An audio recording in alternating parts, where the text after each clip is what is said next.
Hi everyone, my name is Katie Bevan and I'm one of the Student Radio Association's regional officers for London and the South East. And I'm very excited to be doing this interview today for the Student Music Network. And I'm joined by JC Stewart. How are you? I'm good. How are you doing? Yeah, really good, thank you. How have you been? How's the release stress been? Because I know you've Uh, been chilling in the bath, listening to James Blunt, I've all been this down kind of for the moment. thing. The mood swings have been. I posted a meme of Kim Kardashian on one of those swing roller coasters the other day, and that's been me. Just like some days I'm like, not even days, some minutes I'm like, yes, it's going well. The next minute I'm like, what's the point of any of this really? So yeah, I mean, yeah, I was in the bath last night with my essential oils and James Blunt playing in the background. So I don't know if that gives you an accurate representation of where I'm at. I know that you posted on Instagram as well saying like you wanted somebody to sedate you for the week before you release something. Are you going to do that next time? Is that a plan Honestly, or? not even the week before is fine. But what happens is on the Friday or the Saturday it comes out, you're pumped, like you're in the air, and then after that, obviously there's a come down, and it's a heavy old come down. And my stuff, I don't know why it is, but my music always takes like 3 or 4 weeks to like settle in. So like it starts doing well again after like 3 weeks. So I'm usually just that in between period. It'd be nice if someone could just like put me in a cryo chamber or something, just like freeze me for a while. I'm sure label taking note right now. They're like, okay, Yeah, next time. That's what we need to yeah. do. 100 guys.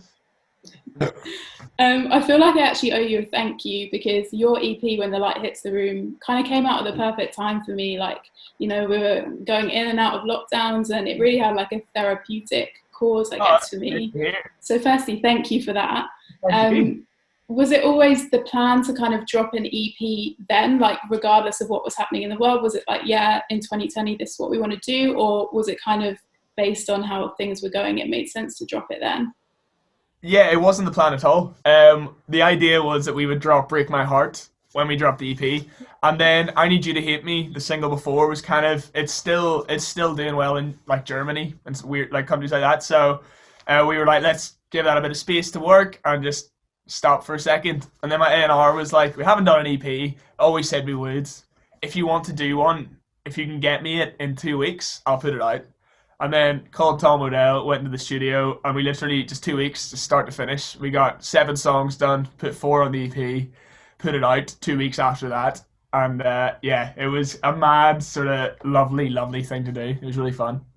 I was going to say a lot of students are going to be envious of that level of productivity during a Oh, pandemic. that That's was like something insane. I've never experienced before. Since it was like 2 weeks, and we just did it, and it was done. And now I'm like, they're like, "Oh, can you finish this song for us?" And I'm like, it'll be done in the next 3 to 4 business weeks. I don't know. It'll be I've done. peaked. Yeah, I did that. I'm done. I'm out. When it comes to obviously going through what we have done, were there any artists that you were listening to that you had on repeat during lockdown or particularly helped you that you discovered, anything like that? I was going back into old stuff. So like Tom Waits was my big one. Hmm. And I don't. Do you know who Tom Waits? Yeah, I'm sure you do. Yeah. It's sort of like, well, it's just like if you don't know, if you're listening, it's just a sort of grumpy old American man who kind of grovels, just like rah, rah, rah, rah.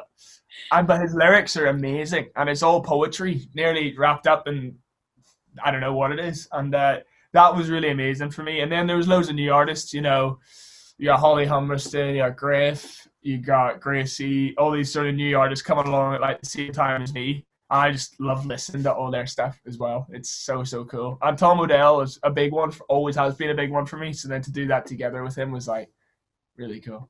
Yeah. Had you met him prior to that or was that a completely new? We, so we'd done one day a month before that, where we wrote "Rest of My Life," or we started "Rest of My Life," and then we had these follow-up sessions booked because we're like, we really want to finish this song. It feels cool. So we did that, and then the EP came along, and it just came at a time where we were just starting to work together all the time, so it just made sense to go do it together. And it was just really easy, really fun. We've been writing together ever since, really. Oh, So amazing. he's a good lad. Cool. Because also you've had a lot of growth happen in this period of time, like the streams are going crazy, the music videos, all that kind of thing, but you've not been able to perform live as we normally would. Have you kind of taken a moment to think how different it might be when you get to that point, or are you trying not to think about the size of Honestly, venues and that kind of thing? I don't know. It's really hard to tell. I don't know whether I'm going back out to play to 50 people or 500 people or 5,000 people. Like, and it's genuinely like that. Even talking to my agent and stuff, because it'll probably be a year and a half from start to finish at least before like in shows, and I don't know where I'm going to sit at the end of that. But hey, I'm so excited. Festivals. Oh, I've never really properly done festivals. Like I have, but not. I've either played like the cafe at Latitude. I did that, Yeah. or I've done like just little stages. So it's gonna be fun to do that. And yeah, I've got a lot of stuff to do. Never played in America. Never played in Asia. Got bucket list things to do. So hopefully it all happens. Yeah, I feel like that would be quite strange. It's almost like you've missed. It's like going straight from like secondary school to uni and you're skipping the bit in between, because I was due to see you at Scala, and I feel like most likely you're going to sidestep those venues and just. I mean, we're not doing Scala anymore. No, we've kind of got something tentatively booked. Whether it happens or not, and yeah, no, Scala's dead. It's a goner. Yeah. Never to be done. Maybe down the line you'll do like an intimate, the show that never happens. I'd be here for that. A tour that never happened to her. That's a good tour. That's a good tour. I'm just giving you ideas. Obviously, we're here to talk about your single "Break My Heart." So exciting. Feel quite honoured knowing that you were on calls with people like Niall Horan. I've taken his place today. How was that writing process? What was that like? It was really weird. So basically, how it worked was we were working with the same producers, these guys called TMS at the time, who have done such songs as Someone You Loved in the past year. They're quite good at their jobs. Yeah. And so I'm instantly just freaking out, being like, I used to work in their studio, but with their like assistant. And I always remember being like, someday I'm going to be in the main room with TMS. It's going to happen. So to do this is actually quite cool. And yeah, and they were working on this song with Niall, and they just couldn't finish it, and they were like, oh, we don't know what to do with it. It's sort of nothing's happening with it. Do you want to look at it?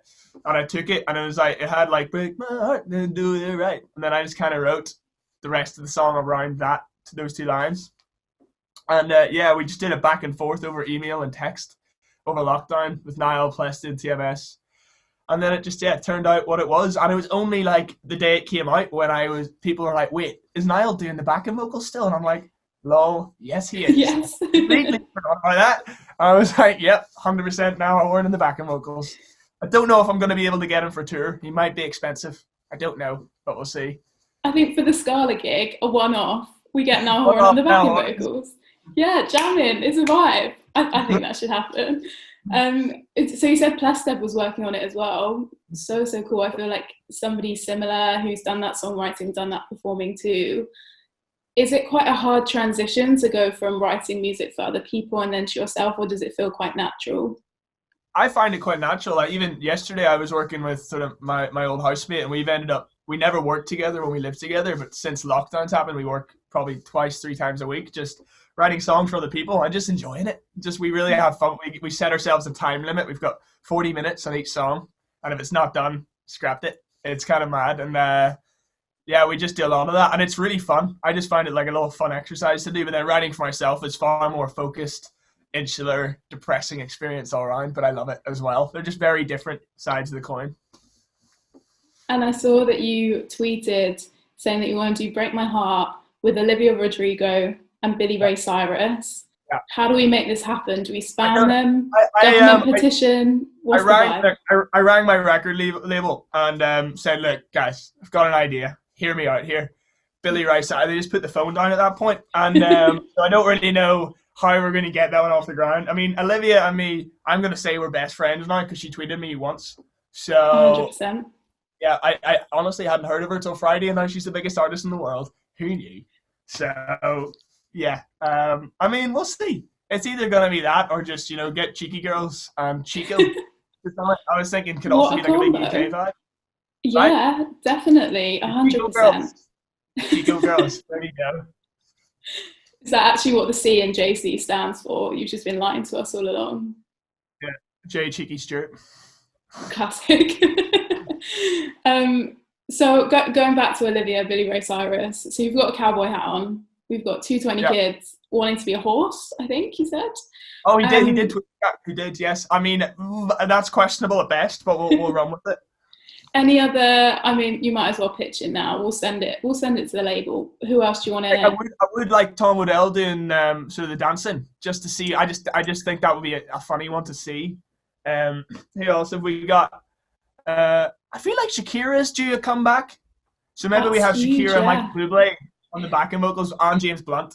So we get those three together in a bath with the oils. Will Ferrell's drumming, obviously. Huge, yeah. For that. Johnny Depp on the guitar. No, not Johnny Depp. I feel like if you're having Bublé, you need Mariah Carey. Just get all the Christmas people. True. Maybe that's the Christmas version. Maybe we need Mariah. That's okay. That's later on. Yeah. Also with The Darkness doing their Christmas version as well. Huge. I mean, I feel like we're getting quite. But I think Billy Ray Cyrus would be banging on it. It'd be like, if you're gonna break my heart, my achy breaky heart, I just don't think you'll understand. Yes. That's how we're gonna do it. Yes. Can't wait to see this on TikTok. 100%. So I know obviously Olivia replied to your cover the other day, and I don't want to make it your legacy, but obviously Jennifer Aniston, she shared the Friends video. We all know about that by now. How do you react when these things happen? Are you very cool on your phone? Are you running and showing flatmates? What's the deal? I mean, I don't know. When the Jennifer Aniston thing happened, none of my family cared. They thought I was just being weird and like making up things. And then it's one of those things. How do you process that? It's like, oh, okay. And you know what parents are like with Instagram? They're like, is she your friend on Instagram now? Like, how does this work? I'm like, I don't know. She hasn't followed me. She doesn't reply to my DMs. So. Yeah, it's weird. I mean, even yesterday, like Niall was tweeting about the song yesterday, and I'm just on my phone being like, "Just got to turn that off for an hour now." Yeah, your full mentions. Oh, they are shocked. I've never had anything like it. It's quite funny. I just started winding people up. I did MTV the other day, and loads of people were like, the only comment was bring back Teen Wolf season 7. So I've really been pushing to bring back Teen Wolf season 7 now. I feel like it's been me my legacy. To do that. So yeah, I just like winding people up in the mentions, really. Mate, a Teen Wolf version of Break My Heart. I feel like this is a whole EP that is happening now. I've never seen Teen Wolf. I just think neither have I. It must be just like a 17-year-old child called Jesse who thinks he's a wolf and tells his parents that it's not a phase. That's the only thing I can think of. I don't know any more than that, so you're the expert here. The Twilight. I don't know. Incredible scenes. Driver's license has been all over my TikTok. I can't escape it. What sides of TikTok are you on? Are you on driver's license TikTok? I'm on architectural TikTok now. That's where I've ended up. Architectural, okay. Yeah, just you see like nice houses and things. I've got a real house phase at the minute. Can't afford one, but I really want one.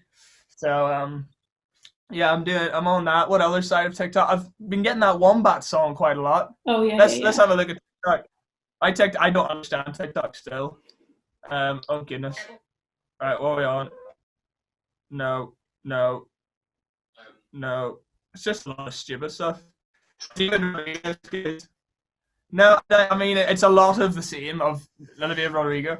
It's a great song, don't get me wrong, but I've never seen a song blow up like it has. I can't escape it. It's ridiculous, but I'm here for it.